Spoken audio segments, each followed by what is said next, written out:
Once again, welcome to the Depression. Thank you for your subscription to the channel and also for your contribution you've made so far to move this channel to the next level. Today, I'm going to discuss on something very important. I'm going to look at the area of the question that is being asked by one of my subscribers on this. And he asks, single phase and double phase motor, which is the best for French generator? As in, which is the best for French generator, single phase and double phase? Which one is the best one to use in producing this wonderful generator?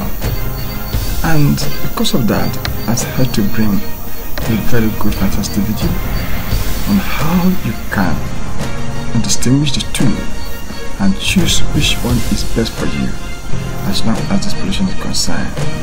Now let's take a look at this. This is single phase free energy generator motor, and as you can see, it has one cable attached to this generator, and this cable is the one that controls all the functions and all the things that needs to be done. By blocking this cable to the generator, you have the light you require. This is the area of single phase. But in the area of double phase, the case is different. You have three points. In this first case, you have only 1 point, and this is the point you have here. This point is what we have in this single phase now. But in the case of the double phase here now, there are different points. I have about 2 different points and 1 extra point that is linked to the generator, which is what you see it now. So the generator now will supply the voltage to this 3 point, which is what you see here. As you can see, this positive wire linked to this one, and then there's also a negative wire connected to this, while there's another positive that linked to this nut, which enable the voltage to flow, as you can see here, flow from this point to the motor. And in this motor, you see 2 points now. You see the red and the black, and the red and the black is having, it is positive and negative, and after that you see another cable that is going down to where the generator is being formed, as it's being released the voltage to enter this system. So this is the area of the double phase now, and this area of the single phase. Then the question is, which one you will take if you want to do operation? When it depends on what you want to use the generator for.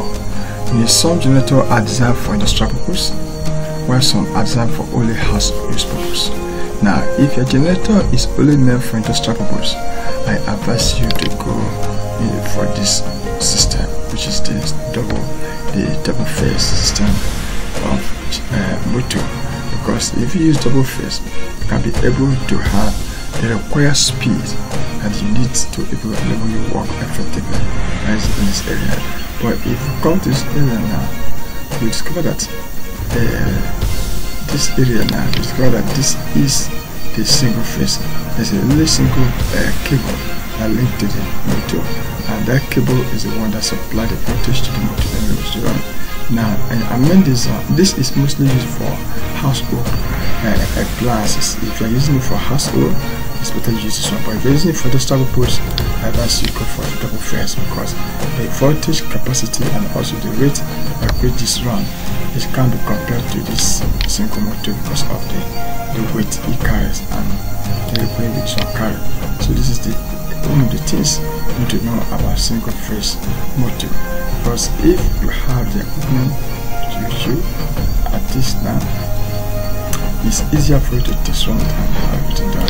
And let's take a look at this single phase generator.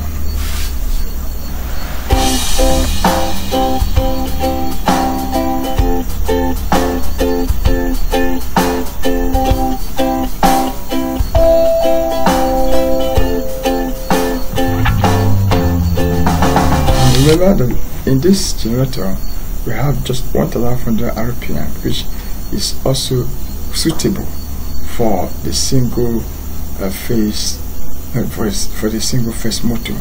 But in the case where the RPM is very high, it needs a double phase motor, because in this case now we only have a single. We have the RPM very little, so they can able to contain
see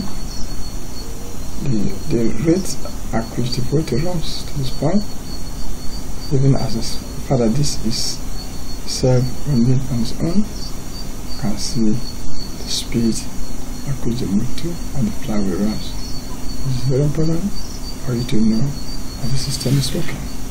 It's working perfectly. You can take a look at the practical aspects that is going on, and you get confused about the system. You see the need for you to use this wonderful system.